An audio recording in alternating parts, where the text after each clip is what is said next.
Hello and welcome to the Under Center podcast. I'm your host, Darren Marr, and I'm joined by two of the only players to enter multiple drafts and still waiting to be selected, Fionn Malloy and Jake Woolhead. Lads, I have a feeling this year could be your year.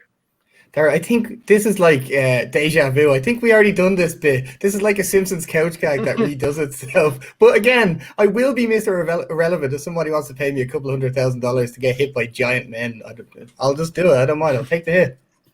Yeah, I really thought last year was my year. There was a real gap in the market for undersized, strong safeties, and I really thought I had a shot, but no one wanted to take that chance, so we'll see if they go again this year.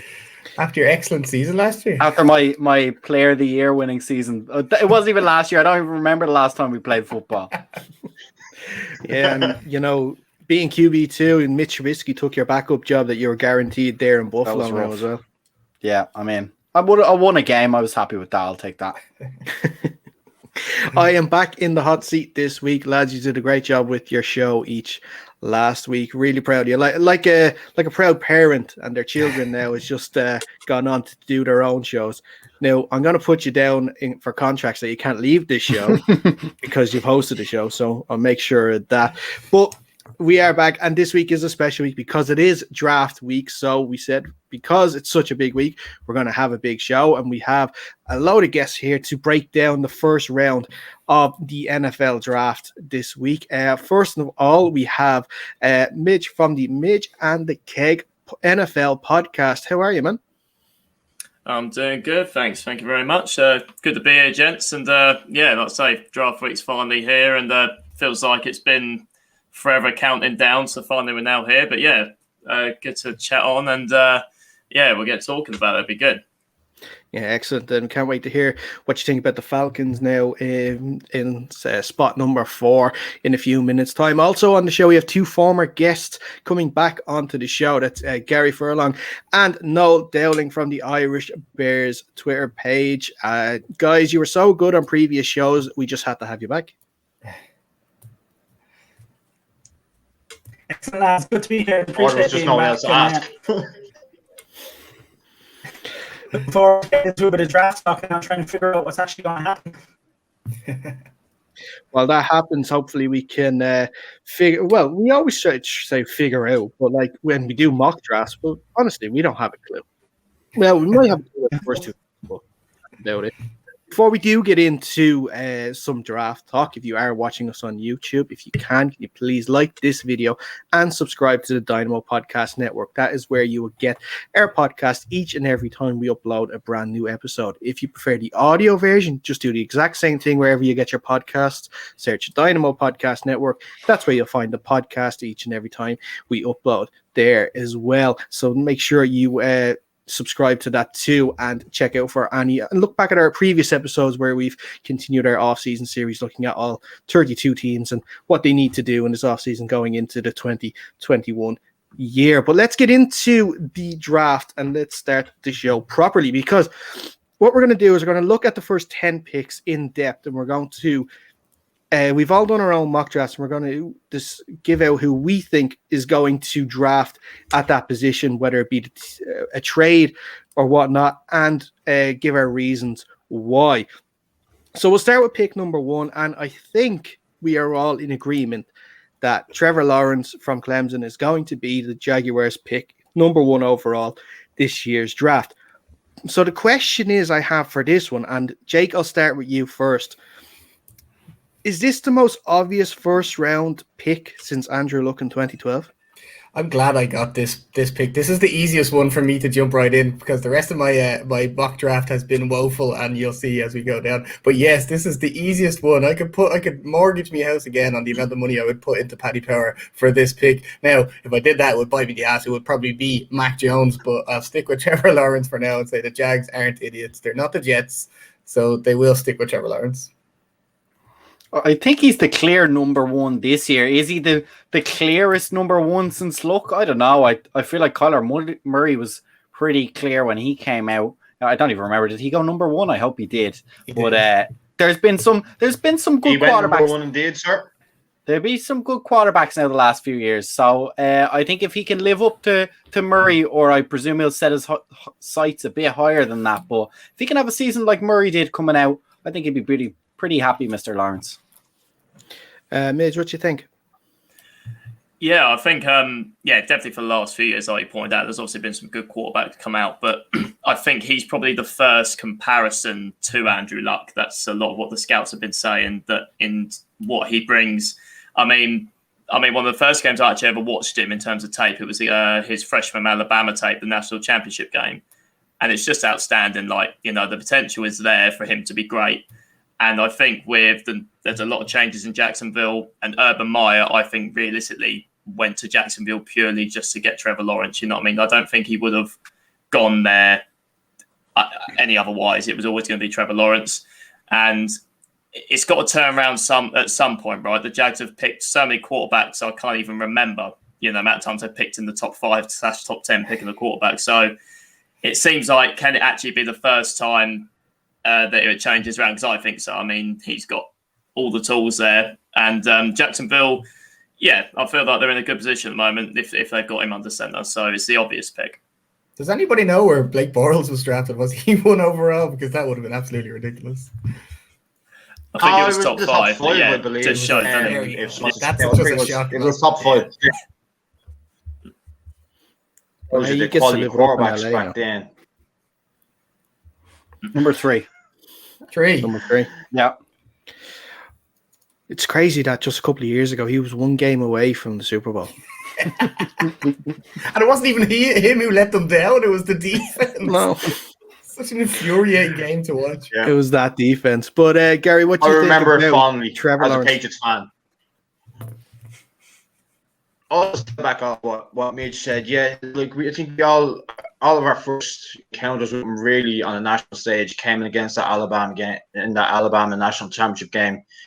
As a freshman, he blew them apart. And you have a very, very, very good Clemson fan who's a friend. And I'm sick of hearing about him going number 1 overall. It's just been for about 2 years now. If they don't pick him number 1 overall, it'll make me a very happy man because I get to laugh at him. But yeah, he's going number 1 overall. If the Jags mess this up, they'll be calling for heads. Already, Urban Meyer only in the job, but they'll be calling for his head. It's on the silver platter. It's there for you. Go and take the goal. No.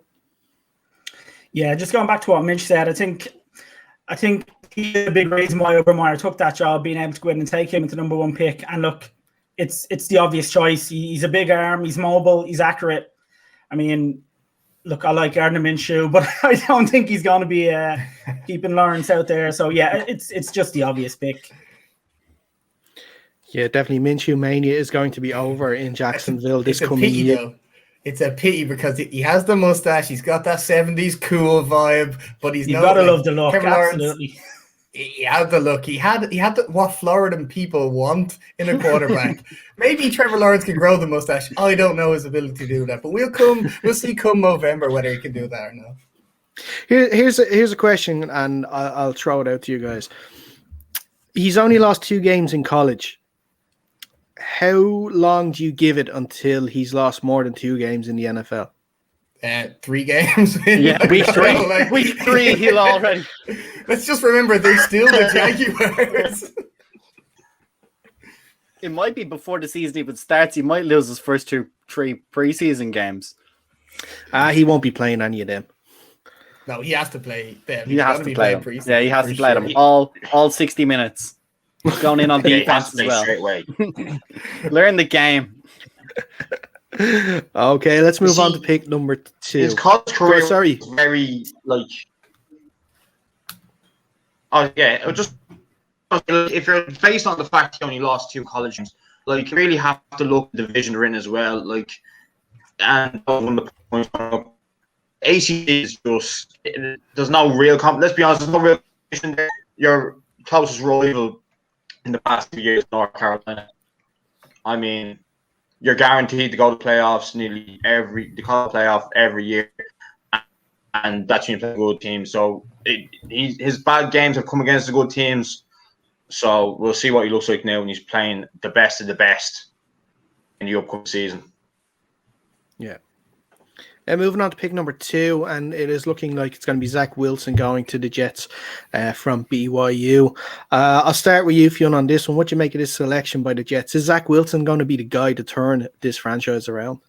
The guy to turn it around, I don't know, but he certainly has the right tools to give it a good shot. I don't think when the guys are evaluating him, and I think I agree that he has nothing necessarily that explodes and stands out to you, but he does a lot of things very well, and that usually translates quite good onto the NFL teams. It's not always about playing on big teams like we see. Sometimes the talent around you can outshine you a little bit or make you look a little bit better than you were. So I kind of like the fact that he came from BYU. It's a little bit of a smaller school. He needed to show off his own personal talents a little bit.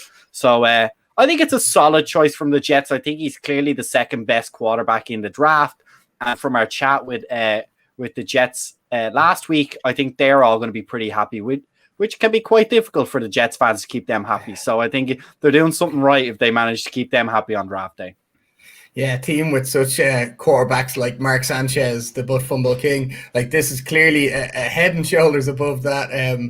Now, personally, I don't know where we stand on whether or not Sam Darnold could have succeeded a little bit more with better tools, but we'll see how he gets on. Zach Wilson certainly has mobility, so that always gives rookie quarterbacks an escape route. Hopefully, he doesn't rely on that too much. He can use his arm to get out and make them plays. But yeah, certainly it was Trevor Lawrence, and then it looks like it's always going to be Zach Wilson now. The other quarterbacks seem to be a good bit below Trevor Lawrence and Zach Wilson. Noel, what do you think about Zach Wilson going to the Jets? Is this something you're going to look at with envy, sort of? Is he the guy that you think has the capability to make the franchise successful again? Well, I'm a Bears fan, so look at any quarterback with envy, to be very honest with you. But I think Wilson's a good choice. I think he's a good player. He's a smart player. And I think, I think he definitely makes the Jets a better team, and probably is worthy of that second pick. I know early on it was kind of Fields was considered as that second pick, and Wilson's kind of stepped up recently to take it. But yeah, I think overall it's the right pick. If the Jets go that way, which I'm pretty sure they will. Midge, what do you think?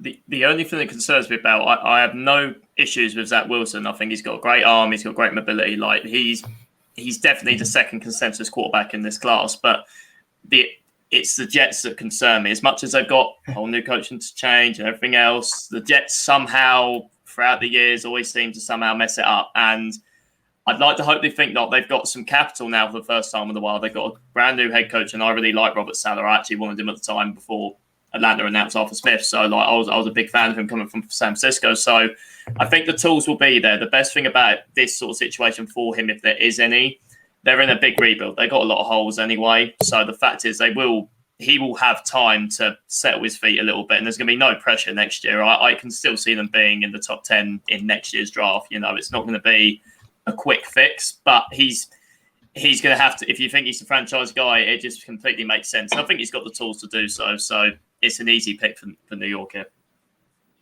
And Gary, finally. I hate this move. I get it. He has a big arm. He has mobility. But Justin Fields is the second best quarterback in this draft. And I don't know where all this hate is coming from for Justin Fields. Justin Fields did it with Ohio. He's done it he played well enough in the national championship game. He's played very well against Clemson twice. Looking at Wilson's opponents, Texas, Troy, North Alabama, it's like Justin Fields played the big game. Like, I don't know what's the deal here with that. Like, okay, he chose a beautiful ball and all, but in terms of just being like an overall complete quarterback, I think Zach Wilson's the guy. No, that's fair enough. I would agree with you in terms of Justin Fields. I think he's getting a bit unfairly treated. We'll see where he's going to end up. But I want to move on to pick number 3, because this is sort of, you could say, where the draft really starts. 49ers earlier at the end of last month moved up to number 3 with a trade with the Dolphins. And obviously the narrative is quarterback. is it going to be Trey Lance or Mac Jones? That's what all the insiders are saying now this week. I want to see who do you think they will pick, and I want to know who do you think they should pick. Now, for myself, I would be leaning towards going either Lance or Fields. I don't understand the Mac Jones move. I said it on previous shows. I think this is a lot of pre-draft hype about Jones. Obviously, reports are Shanahan loves him so much, but there's others within the organization that are leaning towards even going after Lance instead of Jones. So I don't know what's going to happen there. It's going to be a hill that he's going to have to die on, because if it doesn't work, then Shanahan could be in a bit of trouble. Just one other side note of it as well, whoever they do pick, and I think I think this is probably the best situation any quarterback who will be drafted in the first round will be going into. This team is set up for success, whatever, no matter what player they pick at number 3, whether it is Jones, Lance, or Fields, that they have everything there to make this a success for this player. So it'll definitely be interesting that which one they do pick. But I'll start with you, Noel, on this one. Like Lance Fields or Mac Jones, who do you think they'll pick, and then who do you think they should pick? They should pick, and it's Fields. But I think they'll pick is Jones. To be honest, the other day, I was still convinced they're going to go Fields, but there's just so much chatter and so much people in the know now who are saying no, it's not Fields. I think it's Jones or Lance, and I don't think it'll be Lance. So I think it's Jones. As you say, whatever quarterback ends up in the Shanahan system is going to be put into a good situation to win.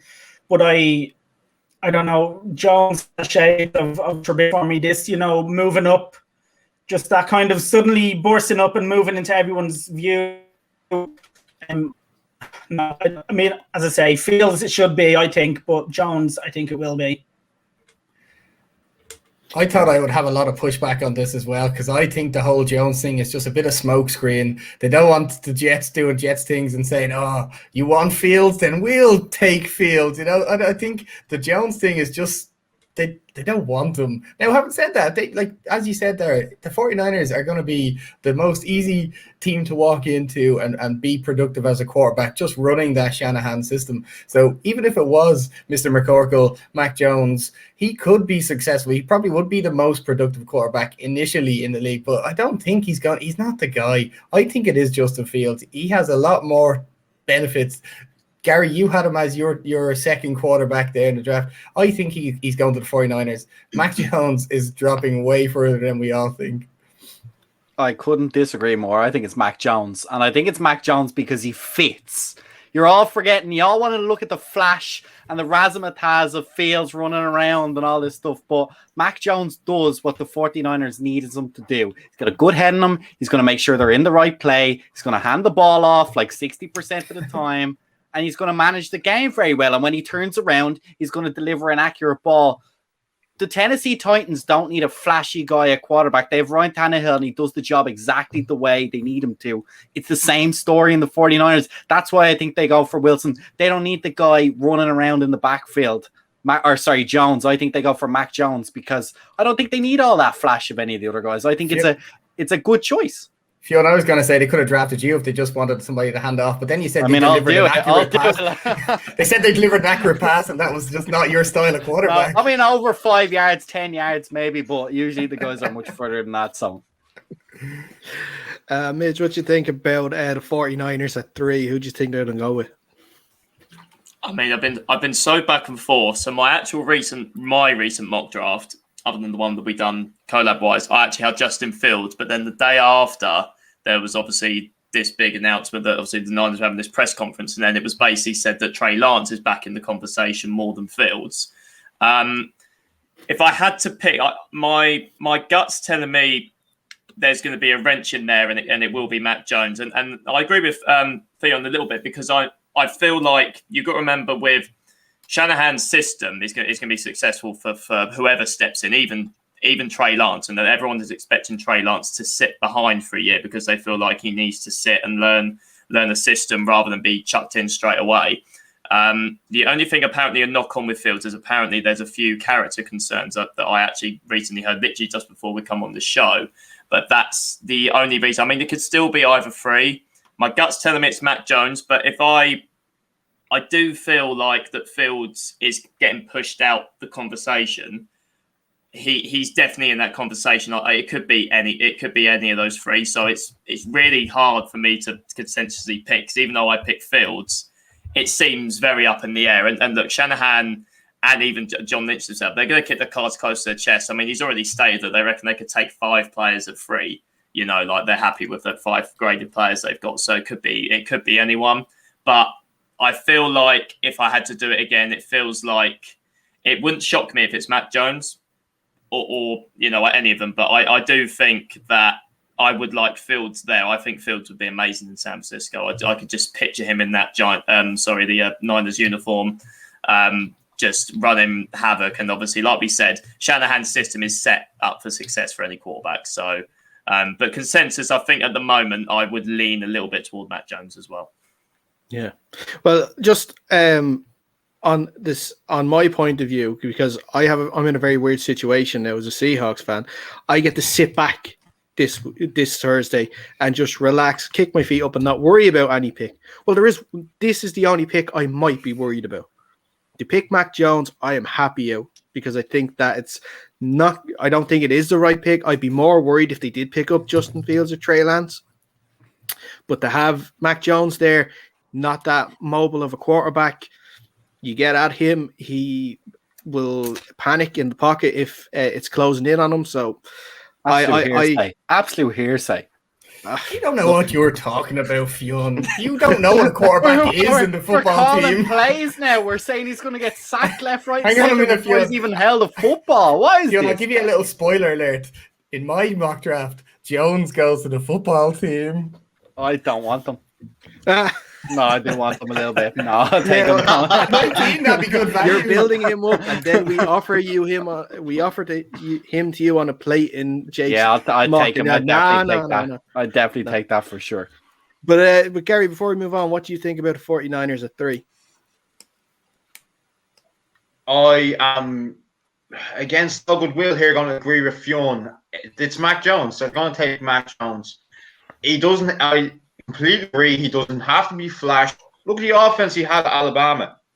John Mechie, Jerry Jeudy for some time, Jalen Waddle, Devontae Smith, Najee Harris in the backfield. He didn't have to do much with that offense. Same thing here. He's going to come in, plug him in nicely, just hand it off, simple throws, playmakers do the business, and then that's that. Simple as. You're wrong. Okay, fair. You're wrong.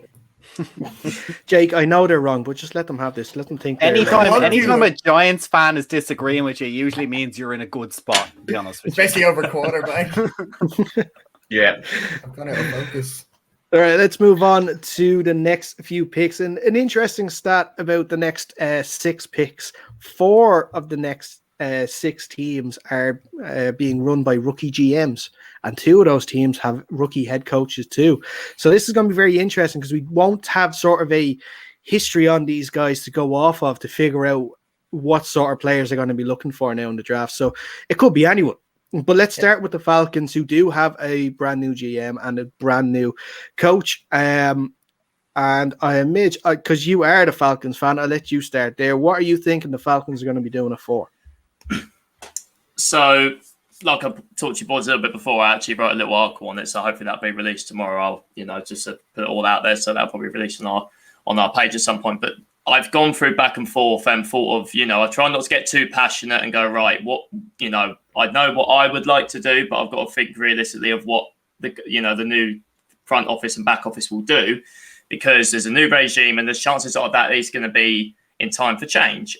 And like I stated before the show, that this is the first time Atlanta have picked in the top 5 since picking Matt Ryan in 2008.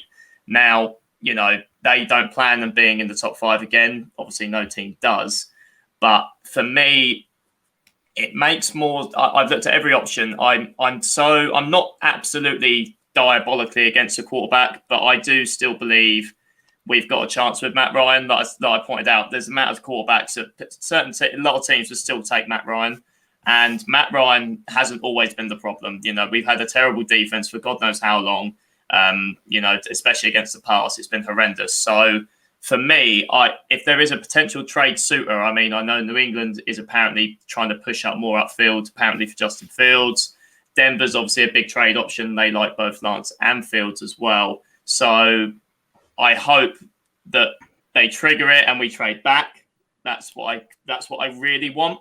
And it could still happen. And I think as long as they can stay in the top 10, I think that's when they'll be happy. And I think that's the main trade suitor will be Denver, maybe more than New England, but we'll have to see. But I'm so desperate to trade back and get someone on defense like a Patrick Surtain or even Mika Parsons could still be there at 9, which he should be, which I'd be more than happy in taking. But I can't rule anything out. There's obviously Kyle Pitts. We could just stay at 4. And instead of the quarterback fiasco, he might go, right, I'm taking the best athlete in this draft, and it is Kyle Pitts. Kyle Pitts is an absolute monster. And if you're thinking of pairing him with Calvin Ridley, Julio, at the moment, obviously we've heard about the trade rumors, but Julio, Calvin Ridley, Hayden Hurst, and obviously we need a running back at the moment, but that's just going to be hard to stop either way. So I wouldn't be totally against Kyle Pitts, but I myself would love to trade back, really, just to sort of try and cut it off a little bit there, because I know everyone else wants to have a chat. But that's what I would like to see. But I wouldn't be surprised if it's someone, because apparently they love Trey Lance. Apparently that's the quarterback that they reckon that if it is going to be a quarterback, it will be Trey Lance. Jake, what do you think? Yeah, so Midge, you might not like this. I've oftentimes in the offseason said that the Falcons should have blown up that team a couple of years ago for obvious reasons with the terrible results they've had. However, I do believe they're sticking with Matty Ice for a little bit longer, or Matt Ryan rather, and they're going to go with Kyle Pitts, because I think now they kind of have to go and say, listen, we need to win with Matt Ryan. He obviously has some tools to get to the Super Bowl, but he needs more weapons. So if they got Kyle Pitts, it gives them the opportunity to say, buy Julio, get whatever value you can get from him, and then you still have a playmaker on. A couple of playmakers. Calvin Ridley is nothing to be sniffed at. Like, he still is a very good wide receiver. So that would give you a potent offense. And if you really believed in Matt Ryan, then you might as well go for Kyle Pitts, get the best player you can, and just try score as many points, because it's become a meme at this point that the Falcons are just going to let you score points right back. So they need to score that many points. Yeah, I think me and Midge were chatting a little bit before we came on the show, and I asked him, obviously my mock draft just got released on Twitter, and I have what I think is one of the most probable moves that I've predicted is going to happen, as opposed to everyone just staying where they are, and that is the Broncos moving up.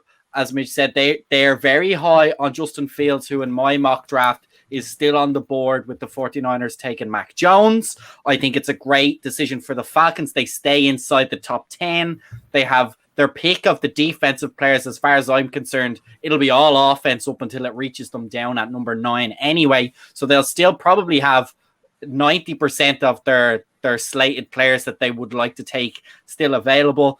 It'll also give them, I would expect, quite a bit of capital further back in the draft, maybe second round, third round, even next year, which will help that. They're not in a complete rebuild, like Mitch said, but they do have a lot of holes they need to address. So especially if you're looking at linemen, that kind of stuff, that's excellent value to have in the second round, third round. So for me, that's what happens. The Broncos come up, they get Fields. I think he fits better with the Broncos than he does with the 49ers anyway. I think all 3 teams win there. I think 49ers, Broncos, and then Atlanta all win in that scenario.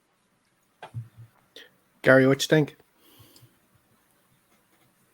I just think you just stay where you are and just draft Kyle Pitts. He's absolutely, you've seen his test on his pro day. Lads are free, an absolute, he is the best athlete in this draft. The whole hybrid, is he a tight end? Is he a wide receiver? Is it wide receiver's body? You have that one on offense. You can't I understand what Midge is saying with the trades as well, and I do agree with you on the bottom half of the top 10, and I think he just copied my draft. All the defensive players, the high rated ones, are going in the late 9, 10, 11 range. So again, if it was me, I'd go Kyle Pitts, because I'm a sucker for offense. I'm an Oklahoma college fan of offense. I take Kyle Pitts, but I can understand the trade down as well. My only fear of Kyle Pitts is having shades of Evan Engram when we were picking, and everybody said, "Oh, Evan Engram, very athletic tight end. You put him up anywhere on the position, but no, he can't block, and also he can't catch," which turns out was an important thing for a tight end to do. See, that's why I like Atlanta getting out of there, because as great as Pitts looked in college, number one, that doesn't always necessarily translate, as we saw with Engram, and also tight end is a difficult spot to get them into the game. It's either like the Packers use them, where it's like red zone only, or a little bit what like New England or with New York tried to do, and kind of have them in that midfield, kind of to get chunk plays up the middle and then spread the ball out wide. So it's the value of it. Well, yes, you get a phenomenal athlete. I don't think he's going to flop by any means, but I think for what Atlanta needs long term, they get more value out of getting out of there than taking one single player, in my opinion. They usually also do say tight ends take probably about 2 years to be fully productive in the league. So, like, are you going to take 4 and wait 2 years for him to be that productive? No, I do think that's who they're taking, but yeah. Noel, what do you think yourself? Yeah, similar to a couple of the lads there. I think they're going to go with Pitts. I mean, just doing my own draft, I think they're the most fascinating team to try and predict what's going to happen with them, because they will have that many teams who are looking to move up with them. And then they have the option. Obviously, I know a lot of teams have Pitts as the number one on their board. I mean, Lawrence may be the number one pick, but a lot of players have Pitts as the number one player. But I think they will go with him. But if I was the Falcons, I'd be looking at what some of the lads are saying. I would look to swap with the Broncos and maybe take Surtain there at number 9 and have that extra couple of picks.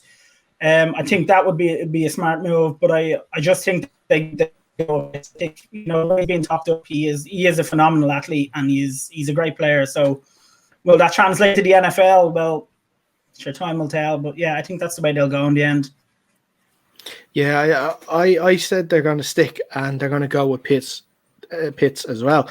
I think that a big thing is, if you are going to let Julio Jones go, and it looks like it might happen, especially with that cap situation, getting a superstar in ready like Pitts. I know you're saying, Jake, he needs 2 years to get fully productive, but you know, this is a guy that can, if you do want to move him out into the slot, you can do that too. I think it will help sort of ease the pain of losing a star player like Julio Jones. Also, I know, like, if it was the case, that I think they would like to move back and, like saying, reinforce the defense. But I think that an issue with that especially is the 49ers and what they gave up to get to number 3, and what the Falcons would be expecting in return to get to give up number 4. Because even if teams do come to them, the new GM Fontenot is under a bit of pressure there, saying if he does want to trade out, he has to get something similar to what the 49ers got. And I don't think that anyone would be willing to give up that much to the Falcons, similar to the 49ers. And then if he was to take a lesser offer, he would be the one who's saying, "Oh, you've messed up this draft." He'd already be on the hot seat before he's really even sat down. So I think it's a very difficult position that they're in. I think the best thing that they can do is just take Pitts, focus on the defense, then maybe for the next couple of rounds after that. But like that, I'm saying, if you're losing Julio and you get Pitts in, at least you have something there to help ease the burden. And like you're saying, Calvin Ridley is a fantastic wide receiver as well. So they're not left stuck if Julio leaves as well. So they do have some production there. Obviously, it's hard to fill at the boots of Julio and what he's done with that team, but it just helps a little bit when you have the likes of Pitts and Calvin Ridley there. I think one thing it does, we do need to take point of, on your point, Dara, is it's what the Atlanta front office has got planned out for this draft, where they have all their grades. And if they trade back, okay, maybe they don't get that blockbuster like the 49ers had to give out. But I think if Atlanta have their guys and they know we need 2 extra picks in the second round, 2 extra picks in the third round, and they know who they're going after with those picks, I think that could be just as value. And if anything, will make the 49ers look like they overpaid. And It's about the belief the GM has in himself and in his plan and in this team of the guys they already have, right? The core of players they already have, in saying like, okay, I'm going to get a bit of a heat from the fans, but I believe in the guys that I'm going to draft, and I reckon I can address 80% of the holes that we've got right now if I can get 5 extra picks, even if they're not all future first round picks. It's kind of a fair point as well, but it's his first draft, isn't it? The GM. Yeah. So is he really going to be making big trades like that in your first draft? I don't know. I've seen a lot of players. What did Gettleman do in his first draft? Gettleman has never traded down in like 8 years. Never done anything. I think it's a good thing you touched What's on. trading down? Like this team has a lot of holes, especially on defense, and I don't think it annoys me because a lot of, obviously, when I looked at experts and scouts are going on about the quarterback and the situation, it sort of baffles me. And I wrote in my article because I'm there like, yes, obviously since Shanahan departed, obviously that was just one of the highest scoring offenses that's been in the NFL when we had that at the time when we got to the Super Bowl, and then obviously since then it's depleted. But we've always been able to pass the ball, and we've always been able to get some production on offense. Since I followed this team, it's had one top 10 defense in 2017, which was out of nowhere. And it's just been abysmal since. There's only so much you can do on offense. Like you say, we became a meme. We were like, yeah, we'll score 40, but the other team will score 41. So, and it became a whole thing around where we just can't stop teams scoring. And to me, there's more pressing needs. And I think deep down, the new GM does know that. I think, and it's a good point you actually pointed out there of, is he going to take so many risks in his first ever draft? We've got to remember that as well. So, I'm going to be so interested in what happens at 4, but I've got to expect the unexpected, especially every Falcons fan has to. Grand, and we will move on to pick number 5, and that's the Cincinnati Bengals. And I'm going to go with Penei Sewell here in this one. It is a difficult choice to predict this one, because do you take the tackle to protect Burrow, or do you go for the old teammate at LSU, Jamar Chase? I'm going with Sewell because my mindset behind this is you protect Burrow to make the passes to a Higgins, to a Boyd. It is a deep wide receiver class, so you can get someone in the second round as well. You don't get protection for Burrow. He won't be passing to anybody. It doesn't matter if Jamar Chase is there or not.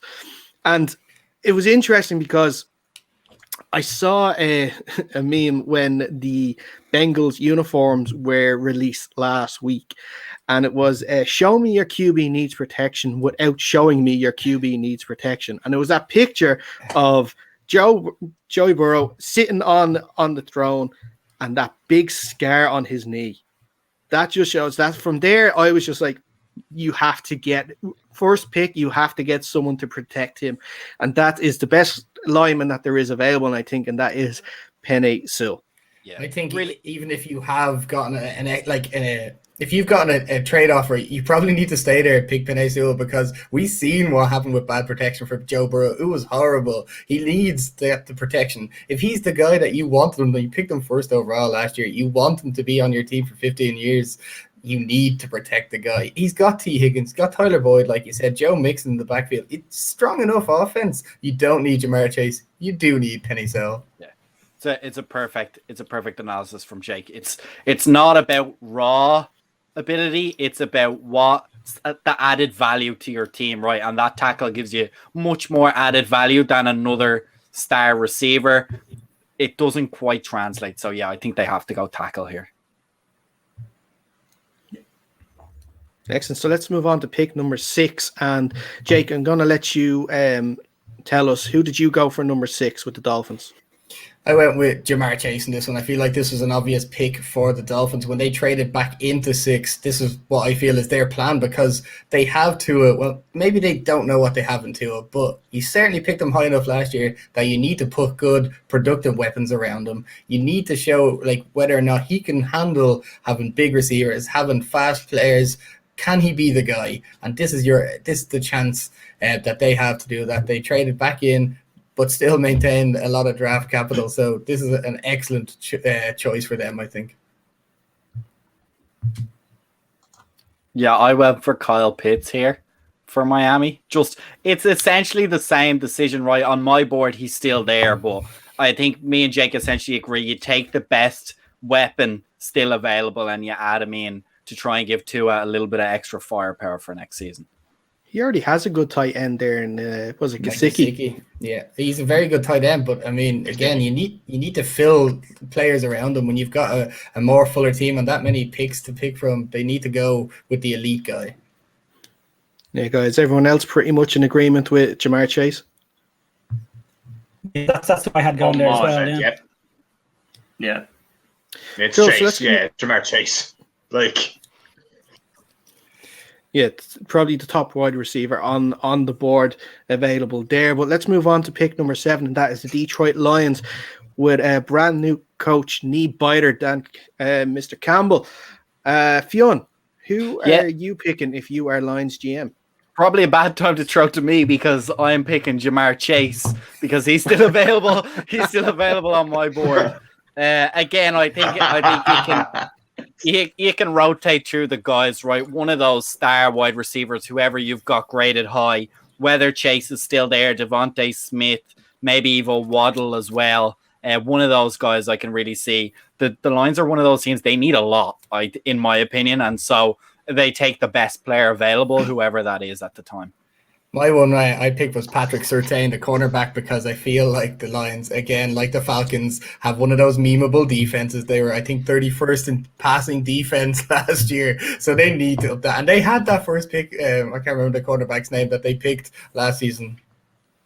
Okuda. Yeah, Jeffrey Okuda, yeah. Yeah, no, I went for the Devonta Smith there myself, mostly because Jamar Chase was already gone. You know, they've lost so much on the offense as well, like Kenny Golladay, of course, leaving, and, you know, Marvin Jones leaving as well. So they need some help out there. I know Devonta Smith's size is an issue, but I don't think it's as much of an issue as people think. He is quite physical in his own right. I think he will make a lot of contested catches. I think he is going to have a really good career in the NFL. I just hope the Lions will help him succeed and not be the place where his career goes to die. Detroit have got so many holes. Detroit got so many holes. They can afford to take their best graded player, whoever it may be, at 7. Yeah, they can sit pretty. They might even get a trade partner, depending if one of the quarterback slides as well. So that could be an option. But I do think best player available is probably an easy choice because they got new head coach, new regime, new everything. So best player available is probably their best way. Yeah. Let's move on to the Panthers at number 8. And Gary, I'm going to let you go with this one. Who did you go for at number 8? I went with Rashawn Slater, the tackle from Northwestern. Keeping it simple, do something that, you know, New York never done, protect Sam Darnold. 0 sacks allowed in 2019 on 329 pass block snaps. So, yeah, it seems like a solid pick. Just protect them. You have to invest in now, protect them. Yeah, definitely. I kind of went in a different way, and I said, let's give him Devontae Smith, give him a weapon, someone that he can rely on. He has Christian McCaffrey in the backfield. Let's give him another wide receiver. Let him be able to play ball. Yeah, I went for Devontae Smith again, but another thing I could see them going for is a linebacker. I would say maybe the likes of Mika Parsons, I think, is probably their highest rated linebacker. You've also got the guy out of Notre Dame, Owusu Koromoa. So one of those two guys probably wouldn't be an option. I think strengthening that defense is probably not a bad decision for the Panthers. So again, I had Devontae Smith, but I could see them going linebacker too. Yeah, similar to that, I went wide receiver, but I went for Jalen Waddle instead. So I know, I think the owner, David Tepper, isn't high on Sam Darnold. I think he wanted the shocking, blockbuster name at quarterback, and obviously Sam Darnold isn't that, but I think he'll give him at least a year to prove it, and then we'll see. But like, if they want to still draft a quarterback, they can get one maybe in the second round. Let him sit for a year because you still have Teddy Bridgewater there. He'll probably stay unless they find a trade partner, and Sam Darnold there as well. So if Darnold doesn't, if they get Waddle and it doesn't work out with Darnold this year, I think you can, bang the gavel on Darnold being a starting QB in the NFL. pick number 9 is currently the Denver Broncos I have in my draft at the moment. But I'm going to give it to you, Midge. What do you think about pick 9? What do you see happening there? So in my recent mock, if Denver don't take the chance and trade up with most likely being Atlanta at 4, if they stick at 9 and stick to their guns and just sort of see who falls to them, I mean, there could be a chance one of the quarterbacks maybe, but I feel like someone's going to trade in front of them because the teams that are behind them know that they're going to take a quarterback if they're available. But on my board, I didn't have anyone there really, so I had them going for the linebacker Mika Parsons. As much as he's got character concerns, he is arguably the best defensive player in this draft. He's got everything about him. Vic Fangio's defensive guy. I think he'll absolutely use him to a T. He'll be perfect for that fit. I can just see that being a fit. And Mika Parsons, apart from the character concerns, is a top 10 pick unanimously, in my opinion. Yeah, I went with Mika Parsons as well. I felt like the Broncos. I don't know whether I'm fooling myself, but maybe they give Drew Lock another chance. I don't think they should again, but I feel like they might have fooled themselves into giving them a year to do that.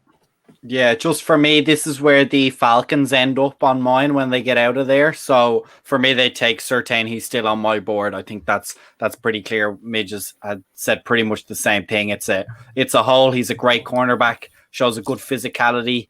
Maybe needs to clean up. Gary might be able to correct me here, but I think he had a couple of targeting issues last season and the season before, so maybe needs to clean up a little bit technique-wise, strike zone, that kind of thing, but nothing a professional coach shouldn't be able to get him up and running at that speed. No, what do you think on this pick? Sorry, you're breaking up there a second. In my draft, I didn't actually do any trades, so for me, Justin Fields is actually still sitting here. Although realistically he probably won't be, but just in the one I done, I think Fields is there. So look, I think if Fields is sitting there at 9, the Broncos just can't pass. They need a quarterback big time, and as I say, I doubt Fields will actually get that far. But if he does, I have him going there. I actually have them going with Trey Lance. He's still on the board there at number 9. All the reports are saying they like Lance and they like Fields, so whoever is available at that point, they'll go with. So I think they're going to go with Lance. Similar to you guys, I think they've made the decision, and I think Drew Lock is not going to be the guy.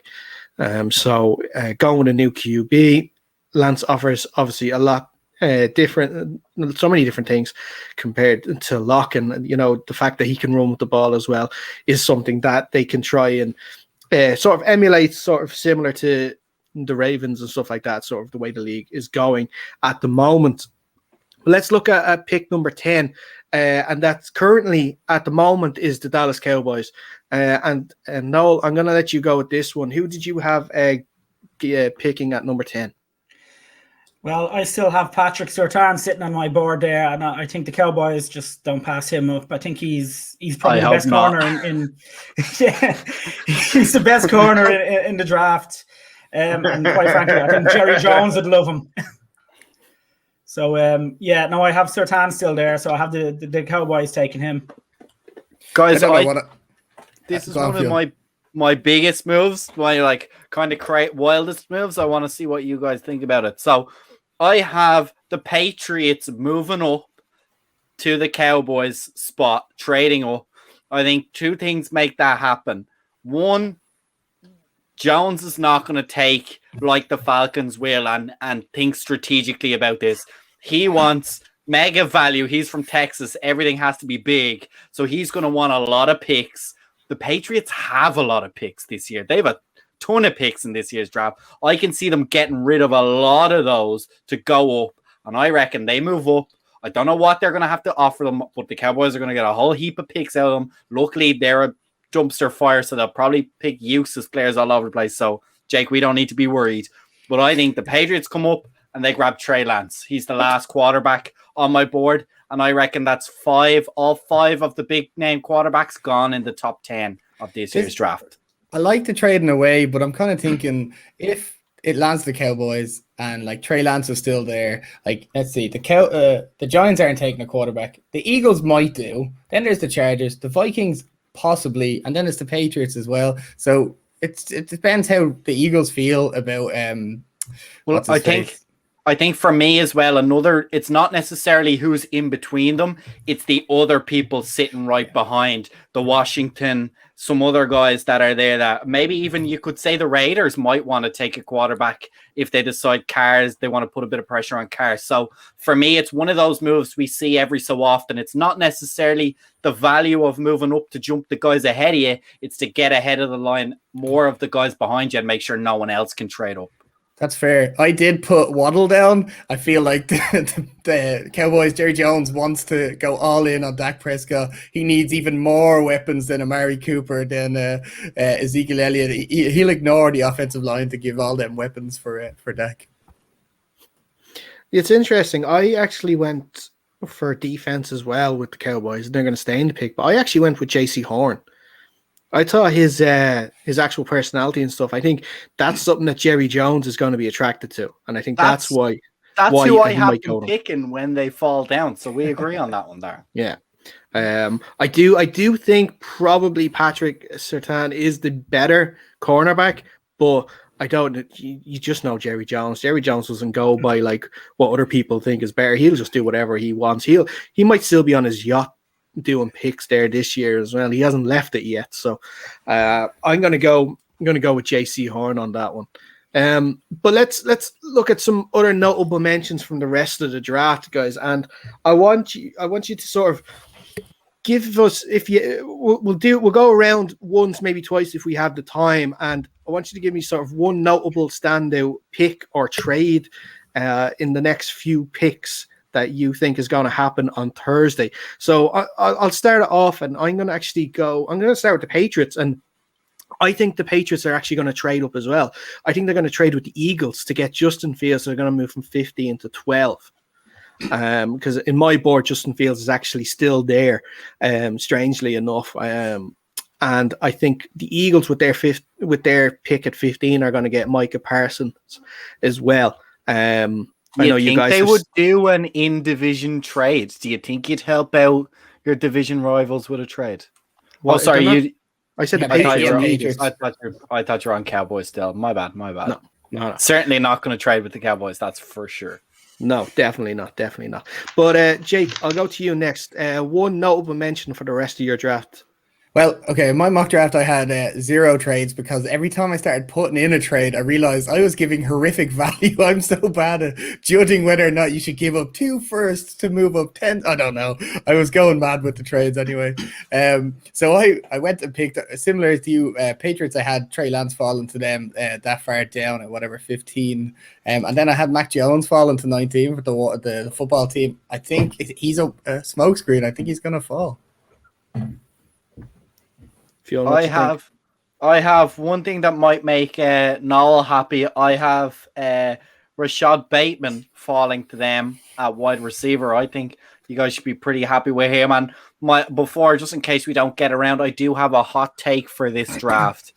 And that is that once again, the Green Bay Packers will not select an offensive player in the first round. I don't know if they'll trade out. I could see them trading out. At the moment on my board, I have them taking Asante Samuel Jr., mostly because of the trades that I proposed in the mock draft wouldn't be accepted by anyone to try and get them out of. I can see them getting out of the first round altogether and going with kind of linemen and pieces on the defense. So yeah, that's my hot take. I don't think the Green Bay Packers are going to select an offensive player again this year to help out with Aaron Rodgers. Midge, what do you think? Give us one notable mention for the rest of the draft that you've done with your mock. So one notable mention for me is more later on in the draft. Now, I've got this guy on my 50 big board ranked at 23. He's a linebacker out of Kentucky at Jamon Davis. He just reminds me of Darius Leonard. He is a tackling machine. He is absolutely everywhere. And I really think, I hate this team, the Saints. If you've listened to podcasts, they're Judas to me. They're our rivals. But he absolutely makes sense with New Orleans if they stay at 28, because they've traded out before, I think, the past few years. But Jamon Davis at 28 would be a very New Orleans pick, and they would utilize him very well. And I'm very high on Jamon Davis. with like Zaven Collins and Mika Parsons, I really like him. He's one of my favorite draft prospects. So I actually have him going in the first round, where not a lot of people have triggered that yet. So that's my hot take on that one. Perfect. Gary, let me know a notable move that you're making in your mock. I don't think he has any moves left in his mock. I think he's done. He's on the he's recalculating everything after this discussion. I think when I said he's getting Justin Fields, I think he lost it then. He lost it. Oh, he's back, is he? He's moving on my screen. I'm just trying to know how you saw notes from where you are, like we have the exact same trade, the exact same team, exact same spot of how That's great minds. That's great. I know how I feel about Justin Fields from the discussion you're on. But if somehow we get Justin Fields, there's going to be a party in Balbriggan on Thursday night. You won't see me for God knows how long. We finally get the QB of the future. That's the main trade I'm thinking. I see Washington making a few phone calls to move up. For a quarterback, somehow they dropped that far. But and just a little note on again what Fionn said about the Green Bay Packers. Just to troll them, I have them taking Terrence Marshall out of LSU, the wide receiver, because we all know they're not taking offensive weapons. But it was just to troll them a little bit. To be fair, actually, I agreed with Fionn. I had them taking Caleb Farley. I had them taking Jenkins to tackle. Well, at least you're doing something to help. That's offensive. Yeah, you're doing something to help.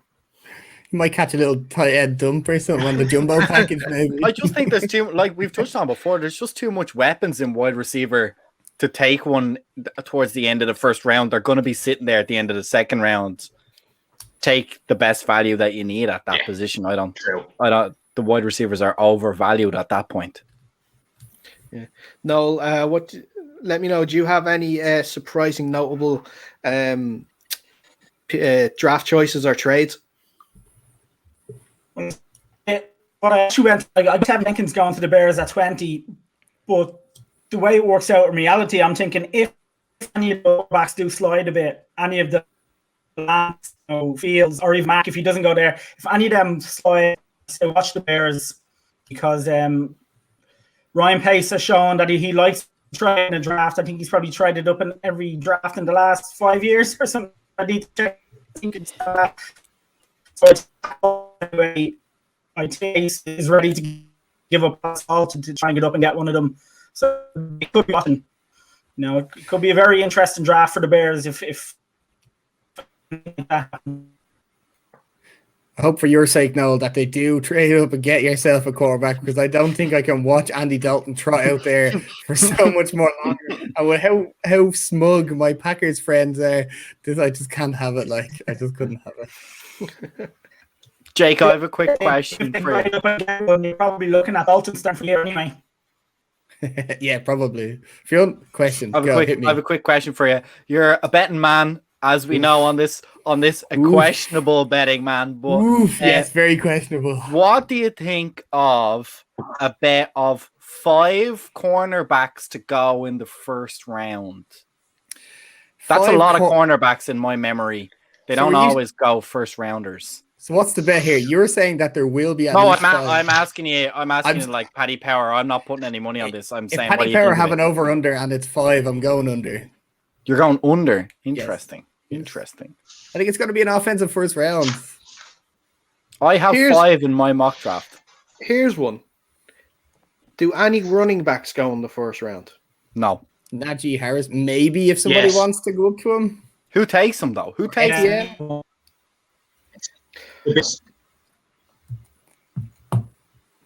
I mean, I have Harris going to. I think Miami are good suitors. I don't rule them out. I think they can afford to take him. Not at 6, obviously, but 18. They've got so much ammo in these next 2 or 3 drafts. They can afford to take if they think Najee's that talented. And I think obviously Tua will be absolutely ecstatic if Najee's there. And I think probably the best suitor out of them all is probably Pittsburgh at 24. They need a running back. But I do think Najee goes in the first. And there is a little bit, there's a little bit of buzz with Etienne, maybe to go into Buffalo. But it does depend. But I can't see Najee going to round 2. I think he goes round 1. Yeah, I would think Najee would go either to the Steelers or the Jaguars. I thought maybe Jaguars might pick him up because they could do with some running back there. I think it was a Robinson last year who was their rookie running back that did really well. So they might want to get another guy there on board too to help them out. Now, one more actually, just before we go, quick one because Noel, you are a Bears fan, and I want to get your opinion on this. In my mock draft, because I got a little bit of flack for this, I went. And rightly so. Well, It's a troll job. Did I do it to troll? Did I do it because I think they might actually it's do it? You never know. You'll find out Thursday. But I said that the Bears will go and draft Kyle Trask. My co-host would love you. He's all over Kyle Trask. He absolutely loves Kyle Trask. He's actually going to the Bears as well, so I know he'll like that shout out. I don't personally, but I think number 1 or the first round is too soon for Trask. I mean, never rule out Ryan Pace and his desperation for a quarterback, but it's. I mean, I'm actually a lot of the Bears fans are down. I don't think Trask is a bad player to talk about, and I actually wouldn't be against if he came in the second. So that gives you a higher rating. I think Trask is a decent player. He's not slow as people make him out to be, and his arm isn't as weak as people make it out to be. And I would be above him. I think in the pocket, he very rarely has a clean pocket, but he still makes the throws. I know people say, he has Tony, and he still gets the ball out there. So I think he's a decent player. I think he's a little bit underrated. I